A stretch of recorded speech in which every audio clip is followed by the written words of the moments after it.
Bonjour tout le monde, ça va? Vous passez un bon lundi. Mon nom est Pierre Lescarbot. Bienvenue dans le webinaire sur le mind mapping. Quelques petits mots avant de commencer.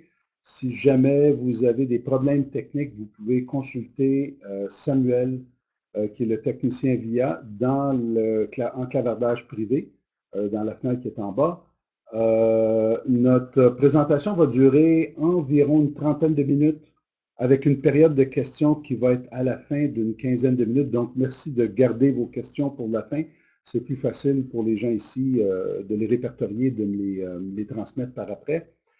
Et à la fin de la journée, vous allez recevoir un courriel ou demain matin ou plus tard, vous donnant les liens pour la chaîne YouTube et notre page Slideware pour avoir la présentation. Alors, sans plus tarder, je vais me présenter. Mon nom est Pierre Lescarbot. Je suis formateur avec Technologiens depuis une quinzaine d'années déjà. J'ai fait de la gestion en entreprise pendant plusieurs années, voire 25 ans à peu près. Et en fait, je donne cette formation-là sur le mind mapping parce que j'utilise déjà le mapping depuis une bonne trentaine d'années ou 35 ans, même voire 35 ans. C'est un outil qui est absolument fantastique. Je m'en sers peut-être pas tous les jours, mais je vous dirais plusieurs fois par semaine, que ce soit pour faire une allocution rapide, que ce soit pour présenter, pour me préparer des documents. Alors, on va en parler tout de suite après. Euh, alors, ce qu'on va voir aujourd'hui rapidement, ça va durer donc encore 25 minutes à peu près. L'origine du mind mapping rapidement, les avantages du mind mapping, l'utilisation qu'on peut en faire. Euh, on va voir aussi les règles. Il y a quelques règles à suivre pour avoir un mind mapping qui est efficace. Les outils autant manuels que techniques, logiciels qu'on peut utiliser. Et finalement, on va conclure notre présentation et on aura la période de questions qui va s'en suivre. Alors, si je vous demandais, par un petit sondage que vous pouvez remplir, vous allez le voir apparaître, d'après vous, le mind mapping, ça existe depuis combien de temps? Alors, vous avez 4 choix là, de réponses. Est-ce que ça fait une dizaine d'années? Est-ce que ça fait plus de 22 ans ou 22 ans et moins? 35 ans? Ou encore, aucune de ces réponses parce que vous pensez que c'est moins ou que c'est plus de temps? Alors vous voyez, j'imagine que vous avez accès comme moi en temps réel. Est-ce qu'on a accès en temps réel? Alors, vous voyez en temps réel là, les réponses qui fusent. Alors, 35 ans, là, 24 25 là, plus que le quart des gens, le tiers des gens maintenant pensent que c'est environ 35 ans. Euh, voilà, pendant que ça fonctionne encore. Alors, la majorité des gens disent environ 35 ans et d'autres disent 22 ans. Quand même, il y a des gens qui disent aucune de ces réponses. Et la bonne réponse, c'est aucune de ces réponses. Voyez-vous, l'origine du mind mapping, en fait, les premiers ont été faits 350 ans avant l'ère moderne. Alors, ça fait 2350 ans, si on compte bien, là, que ça existe, le mind mapping. Vous en avez un petit exemple dans le bas. Ça, c'est une fresque qui date de 350 ans, qui vient de la Grèce. Vous l'avez en tout petit, là, mais on voit que les rudiments du mind mapping sont là. En fait, si je vous demandais, puis vous pouvez écrire votre réponse dans le clavardage, j'aime toujours avoir une interaction avec les gens. Le mot français, vraiment français de mind mapping, sans regarder sur l'Internet, d'après vous, c'est quoi? Ah, il y a quelqu'un qui le dit tout de suite. Carte heuristique, effectivement. Le vrai terme en français, c'est carte heuristique. On voit aussi schéma de pensée. Plus récemment, j'ai vu carte mentale. Oui, voilà, Charles nous parle de carte mentale, effectivement. Mais le terme qui est le plus connu, c'est encore mind mapping. Ceux et celles d'entre vous qui avaient parlé ou qui avaient choisi 35 ans, euh, probablement parce que ça a été normalisé dans les années 70 par un bonhomme qui s'appelait Tony Buzan. Tony Buzan était un chercheur spécialisé en psychologie et il avait en fait été inspiré par les notes que Einstein prenait et que Da Vinci prenait. Si vous avez vu des notes peut-être de Da Vinci, hein, il y avait des textes et à côté du texte, il y a souvent une image, une fresque, presque une œuvre d'art. Là. Alors, il s'est inspiré de ça pour commencer à normaliser, si vous voulez, le mind mapping, d'où finalement les 7 règles du mind mapping. Alors, les avantages du mind mapping, je vous le présente avec une carte heuristique, effectivement, que j'ai fait. Un des premiers avantages, selon Tony Buzan, c'est que ça prend 1/10 des mots qu'on utilise normalement quand on fait une prise de notes normale.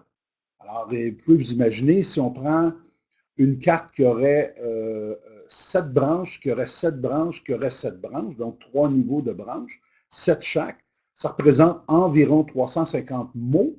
Et si on multiplie par 10, c'est 3500 mots, ce qui équivaut à une quinzaine de pages de notes. Alors, ça m'arrive dans les formations comme formateur de voir des participants arriver avec leur crayon, avec une feuille blanche, et faire un mapping, faire une carte mentale de la formation finalement sur une seule page. Et à la fin de 2 jours de formation, ils ont tous les notes prises juste sur une page. C'est vraiment fantastique.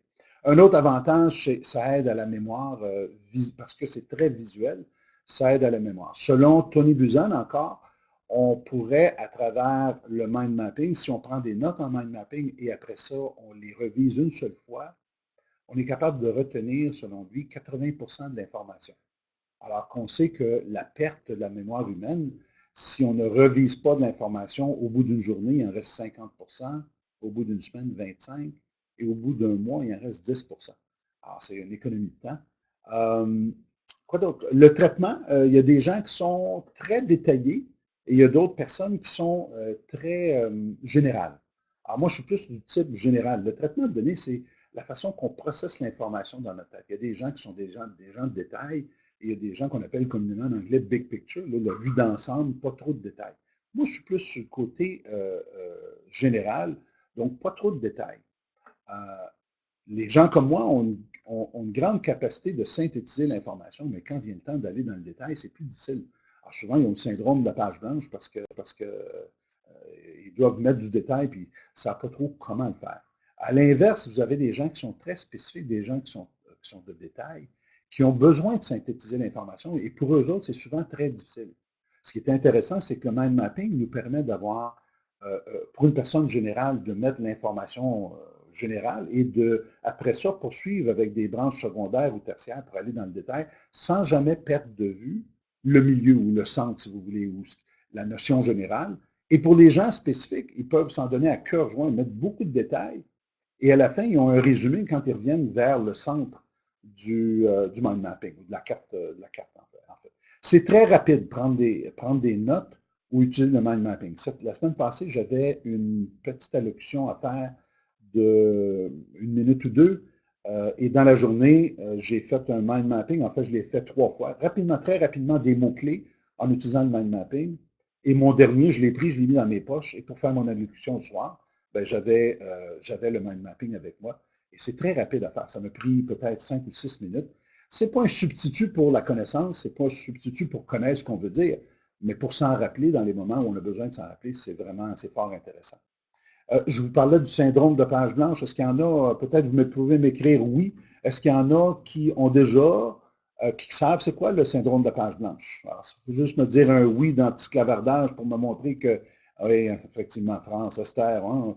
Alors, on arrive pour écrire, on arrive pour mettre sur papier une idée, et là, on bloque. Ce qui est intéressant, c'est que le mind mapping, en fait, depuis que j'utilise le mind mapping, ça n'arrive jamais. J'ai plus jamais ce problème-là du syndrome de la page blanche. Alors ça, c'est fort intéressant. Et finalement, l'avant-dernier point, ça mimique le fonctionnement de notre cerveau. Alors, dans le cerveau, on a des neurones, on a des dendrites, et il y a des connexions qui se font. Puis si vous regardez comment un mind mapping est fait, la carte est un peu comme un neurone finalement. Et savez-vous quoi?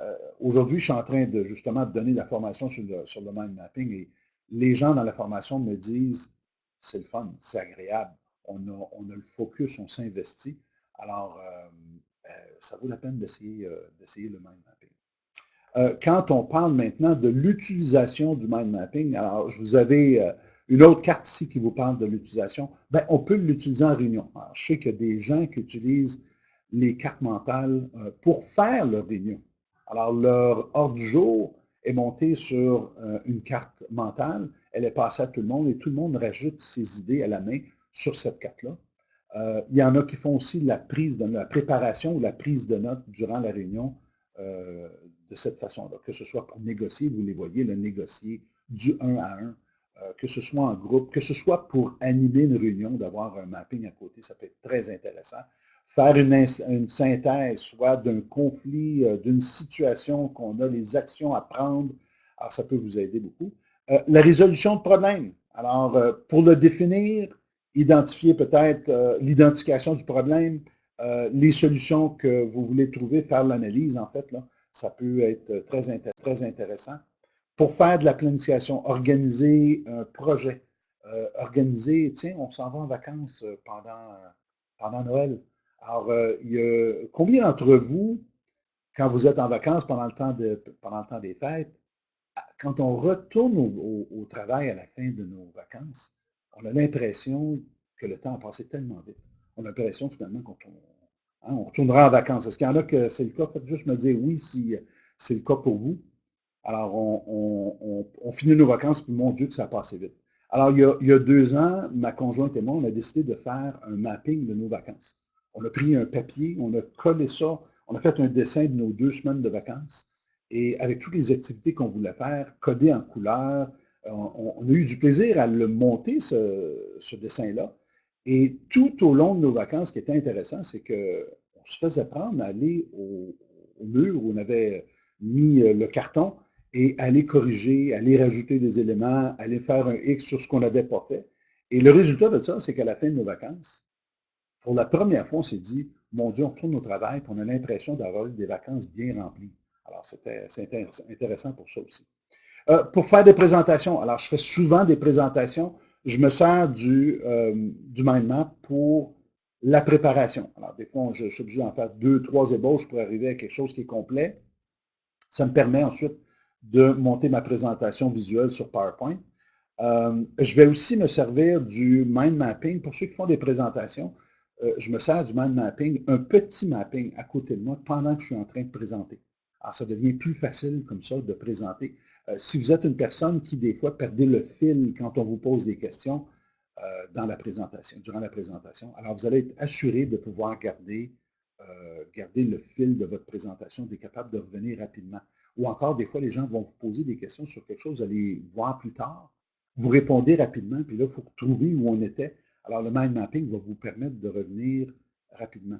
Si vous êtes une personne qui fait beaucoup de présentations, et exemple, vous vous préparez pour 20 minutes de présentation, et là, vous venez pour rentrer, surtout avec la haute direction souvent, et on nous dit, non, Pierre, tu as 5 minutes pour présenter. Alors, c'est difficile sans mind mapping de prendre 20 minutes dans notre tête et de condenser ça et d'enlever les morceaux et de dire, OK, je vais juste parler de ça. Avec un mind mapping, ça devient tellement facile de voir et de dire, OK, je vais éliminer telle branche, je vais parler de ça rapidement. Alors, c'est beaucoup plus facile de le faire comme ça. Si vous avez des enfants, si vous êtes aux études, quand vous prenez des formations, alors utilisez le mind mapping pour prendre vos notes. D'ailleurs, ma conjointe qui est enseignante de 2e année, là, on est en train de regarder enseigner aux enfants le mind mapping, puis eux autres, c'est pas un problème le mind mapping, faire du mind mapping. Et finalement, ben, comme vous voyez la dernière branche, apprendre aussi, apprendre de façon générale. Alors, si vous écoutez des livres audio dans le train, dans l'avion de temps à autre, moi, ce que je fais dans ce temps-là, c'est que je me prends une feuille, un papier, et en utilisant la carte mentale, j'écris les informations que je veux me souvenir de l'auteur. Alors, ça devient facile. Et ça me permet de rester focalisé sur ce que j'écoute, ce que j'ai de la difficulté à faire quand c'est juste un livre audio sans prendre de notes. Ça me stimule un peu plus. Quoi d'autre, quoi d'autre? Alors, les règles du mind mapping, 7 règles du mind mapping, relativement faciles. La première règle, ça vous prend une feuille de papier. Si vous utilisez du papier, idéalement 11-17, 8,5 par 11, ça peut passer. Vous allez voir que vous allez être restreint. 11-17 dans les entreprises, on a presque ça tout le temps. Vous la mettez sur dans le sens paysage, pas dans le sens portrait. Pourquoi? Ben parce que notre champ de vision est beaucoup plus large qu'il est haut. Et quand on fait des dessins, franchement, on s'étale comme ça, pas dans ce sens-là. Alors, c'est plus facile. Vous voulez vous assurer que votre papier n'est pas aligné. encore une fois, parce que vous voulez laisser libre cours à votre imagination, vous ne voulez pas utiliser des lignes droites. Ça, c'est la première règle, relativement facile. La deuxième, là, vous commencez par faire un dessin dans le milieu de votre page qui représente la thématique. Alors, les gens me disent souvent, oui, mais moi, Pierre, je ne suis pas bon en dessin. Moi non plus, je ne suis pas bon en dessin et j'en fais pareil. Faites-vous-en pas, votre cerveau va reconnaître l'information et en fait, va associer l'image que vous allez dessiner au concept que vous voulez représenter. Alors, ça se fait très, très bien. En fait, dans la classe, là, je viens juste de faire un petit exemple où je demande aux gens de me donner 10 objets qui veulent que je me souvienne, mais ces objets-là, je m'en souviens parce que je crée des images mentales dans ma tête pour m'en souvenir. C'est probablement un des codes originaux de notre cerveau, c'est de comprendre en image. Alors, c'est plus facile. De toute façon, qu'est-ce qu'on dit? Une image vaut 1000 mots, mais je pense qu'on a raison aussi. Troisième règle, vous commencez par mettre l'idée centrale. Après ça, vous allez rajouter des branches principales. Et ça se peut que pendant que vous êtes en train de faire une branche principale, vous faites une deuxième, et là, une idée secondaire vous vient pour la première branche principale. La beauté du mind mapping versus une façon plus linéaire de faire les choses, c'est que le mind mapping respecte le fonctionnement de notre cerveau. Notre cerveau ne fonctionne pas par contexte, notre cerveau fonctionne par association. Alors, je connais Lucille, elle est française, j'ai un ami qui est français, oh oui, on va faire du canard dans 2 semaines, puis on est allé faire du camping, et notre cerveau fonctionne par association très libre. La beauté du mind mapping, c'est que vous pouvez commencer par une branche principale, une deuxième, revenir à la première, aller à la troisième, puis pendant que vous êtes en train de travailler sur la troisième branche, on revient sur la première. Alors, c'est relativement facile de le faire. Euh, quoi d'autre par rapport à ça? Ensuite, vous avez à mettre des couleurs. Ça, c'est l'autre difficulté pour la plupart des gens, mettre des couleurs dans leur mind mapping. On vous dit, vous devez avoir des couleurs partout. Si vous avez vu tous les mappings que je vous ai montrés, tous les cartes que je vous ai montrées jusqu'à date, qu'elles soient faites par ordinateur ou manuscrites, celles que j'ai préparées, euh, chaque branche a une couleur.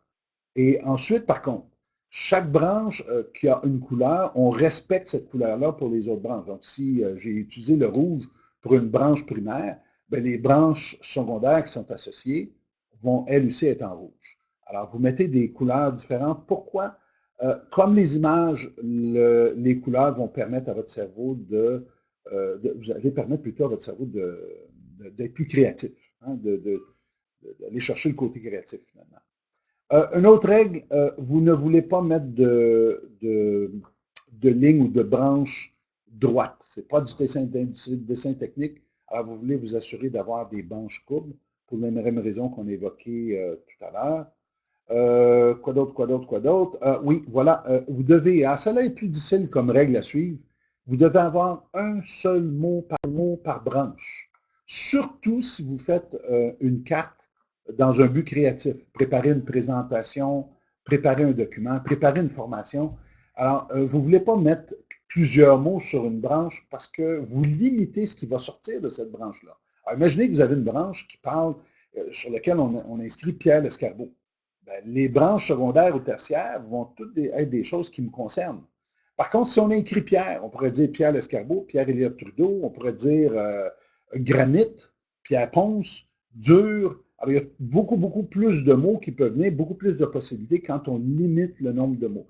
C'est plus difficile quand on fait la prise de notes, mais c'est important de limiter le nombre de mots. Vous ne voulez pas vous trouver avec un paragraphe sur une branche, parce que là, vous défaites l'utilisation, les bénéfices du mind mapping.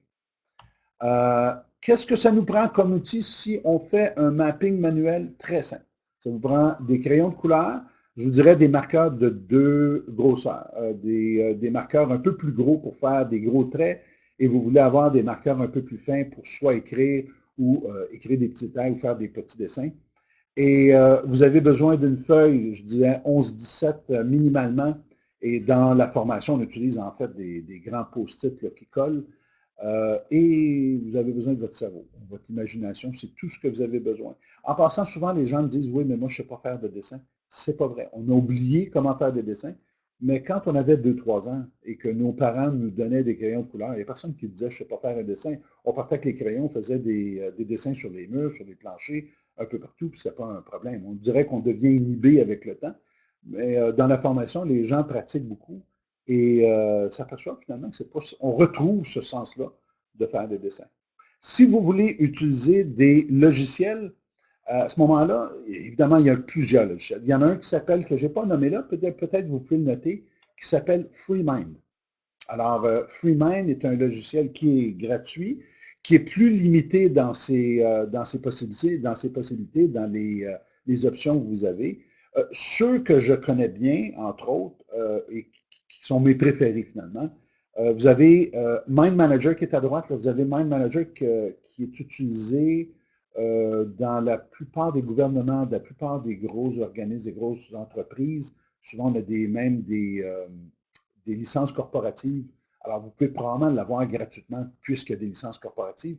Sinon, si vous faites, c'est pour vous-même ou pour une petite entreprise qui n'a pas déjà de logiciel, moi, je vous conseille vivement Xmind. Il est relativement peu dispendieux. Il y a toutes les fonctions du Mind Manager. La beauté d'utiliser, des fois les gens me disent pourquoi pas utiliser un logiciel, pourquoi utiliser du mind mapping manuscrit. En fait, vous devriez toujours commencer par un mind mapping manuscrit, simplement pour être créatif. Quand on veut être créatif, on a besoin de ralentir et il y a quelque chose de très kinesthésique, qui sollicite nos sens quand on a besoin d'écrire manuellement manuscrit et de faire des dessins. C'est pas tout à fait la même chose quand on fait du copier puis coller sur un dessin, sur une table virtuelle. Et j'utilise, en fait, aujourd'hui, je vous dirais que j'utilise presque papier et crayon tout le temps. Le seul temps que je vais utiliser un logiciel, c'est quand j'en ai besoin, j'ai besoin de réutiliser la carte plusieurs fois ou que j'ai besoin de la partager avec d'autres et qu'on travaille collectivement sur une carte. Alors ça, dans ce temps-là, les logiciels peuvent être très intéressants. Mais commencez tout le temps par manuscrit avant d'aller le mettre à la main, avant d'aller le mettre sur un logiciel. Euh, vous allez vous poser peut-être la question, oui, mais lui, est-ce qu'il en a fait un, mind mapping, quand il a préparé ce webinaire-là? Alors, pour être transparent avec vous, voilà, vous avez le mind mapping que j'ai fait. Euh, dans ce cas ici, j'ai eu juste besoin d'en faire un. Ça s'est bien passé. Vous voyez dans le bas là, qu'il y a un peu de gribouillage, j'ai changé avantage et utilisation, je l'ai mis de l'autre côté. Mais pour le reste, c'est un mind mapping qui décrit essentiellement ce qu'on vient de voir dans ce webinaire-là. Si j'avais à conclure par rapport au webinaire, je vous dirais, écoutez, c'est rapide, c'est facile. C'est difficile au début parce qu'on n'est pas habitué, mais c'est relativement facile à faire. C'est ludique et c'est utile. Alors, souvent, ludique, le fun, c'est moins utile, mais ici, ce qui est le fun, c'est que c'est ludique et en plus, c'est utile. Et encore une fois, pensez couleur et pensez image quand vous faites votre mind mapping. Vous avez en fait l'essentiel de comment faire un mind mapping. Alors, ces gens vont me dire pourquoi venir dans un cours? Pour pratiquer. Alors, souvent, c'est une façon de faire qui est très différente de ce qu'on est habitué de faire et ça nous prend de la pratique. Les gens ici, là, ils vont faire 5 mappings dans la journée en utilisant le remue-ménage, la prise de notes parce que je vais les exposer à un document où je vais parler devant. Alors, ils en font plusieurs dans la journée juste pour être sûr de bien l'ancrer. Sinon, les gens ont tendance, quand ils apprennent le mind mapping comme ça, puis pas le pratiquer, à ne pas le faire par après parce que c'est quelque chose de nouveau. Alors voilà, ça conclut notre webinaire. Est-ce qu'il y en a qui ont des questions?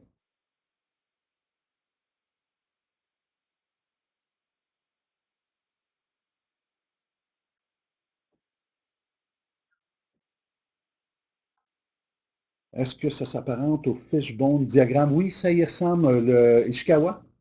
Ça ressemble un peu au diagramme d'Ishikawa, mais ça n'a pas tout à fait la même utilité.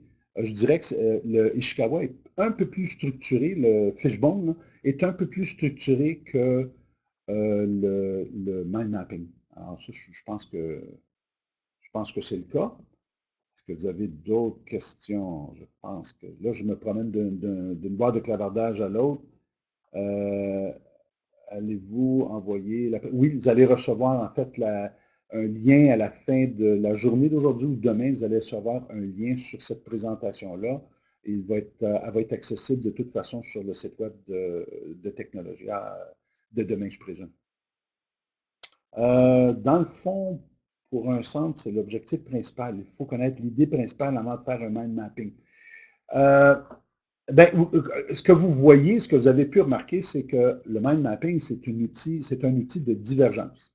Ce n'est pas un outil de convergence. On part d'une idée centrale et on diverge d'une idée secondaire, tertiaire, et on grandit le nombre d'idées. Alors, il faut faire attention. Souvent, quand les gens dans le cours font un premier mapping sur une thématique que je leur donne, ils trouvent ça difficile parce qu'en fait, on se retrouve avec des branches secondaires qui sont très disparates, des mots qui n'ont plus de lien avec le centre. C'est ce qui arrive quand on n'a pas un objectif précis. Alors, souvent, votre mapping va partir d'une question précise. Qu'est-ce que je veux faire de mes vacances? Quels sont les éléments que je dois considérer pour un projet? Alors, l'objectif va être d'énumérer, d'identifier tous ces éléments-là. Quelle solution potentielle pour le problème X? Alors, encore une fois, le but est de trouver des solutions potentielles. Donc, c'est vous donner un contexte à votre mind mapping. Ah oui, il faut toujours avoir un objectif clair, une question précise pour élaborer un mind mapping. Est-ce qu'il y avait d'autres questions? Pourriez-vous donner un exemple concret de quelle façon utiliser quand on prépare une présentation ou, par exemple, l'utiliser pour la prise de notes? Pour une présentation, tiens, un peu si on retourne en arrière, tiens, je vais retourner à, voilà. Alors, j'avais le webinaire à préparer et sur le mind mapping, on a une demi-heure ensemble, je prépare de quoi je veux parler. Alors, bon, je sais que je vais faire une intro, j'ai fait une branche intro sans aller plus loin, juste une branche intro. Ah, je veux parler de l'origine rapidement du mind mapping et je veux faire un sondage là-dessus, le sondage que vous avez répondu tout à l'heure. Après ça, j'avais écrit utilisation et après avantage. Je les ai interchangés. J'ai écrit avantage, j'ai écrit l'utilisation. Je veux parler de l'utilisation, je veux parler des 7 règles du mind mapping, les outils que les gens peuvent utiliser, puis je vais faire une conclusion. Alors, ici, parce que je suis habitué, puis parce que je connais très bien le sujet, en un mind map, j'ai réussi. C'est l'ébauche et le final, finalement. Alors, je n'ai pas fait deux, trois. Mais souvent, c'est pas comme ça que ça fonctionne. Exemple, je veux parler de la communication. Bien, je veux parler du non-verbal. Je veux parler des mots à éviter. Je veux parler des fils qui existent dans la perception. Alors, je vais mettre des idées un peu partout et j'en fais un deuxième après ça pour placer ces idées-là. Ça se peut qu'une branche primaire devienne finalement une branche secondaire et qu'une branche secondaire qui, finalement, c'est un gros sujet, je le place comme une branche primaire. C'est comme si ça structure mes idées au fur et à mesure. Et des fois, je vais en faire même un troisième après ça pour indiquer le flot, le flot d'informations. Je commence l'ordre, finalement. Je commence par, premièrement, ça, deuxièmement, tel sujet, tel sujet, tel sujet. Alors, j'espère que ça a répondu à votre question. Est-ce que vous avez, je pense que j'ai d'autres questions. Est-ce que le mind mapping est très utile dans les projets agiles? Oui, je pense que moins on a de temps, plus il y a de possibilités, plus le mind mapping va permettre de mettre de l'ordre dans nos idées. Est-ce qu'il y arrive qu'un mind mapping génère d'autres? Ah, absolument. Devrait-on se limiter à une carte par sujet? Souvent, on va commencer un mapping et on s'aperçoit que notre question était mal formulée et ça nous a amené ailleurs. Alors souvent, on va recommencer en partant de cette notion qui était ailleurs comme étant notre thématique principale. Mais pour moi, en tout cas, depuis que j'utilise le mind mapping, ça se termine toujours par une seule feuille de papier que toute l'information que j'ai besoin. D'ailleurs, c'est la beauté du mind mapping, c'est que vous êtes capable sur une feuille d'avoir la représentation de toutes les notions que vous voulez vous servir pour votre document, votre présentation, etc. Est-ce qu'il y a eu quand même mapping? Oui, ça, on a répondu. Est-ce qu'il y en avait d'autres à répondre? Je ne peux pas répondre. Oui. Alors, je pense que, attendez, je pense que ça va conclure notre présentation. Merci encore une fois et à la prochaine.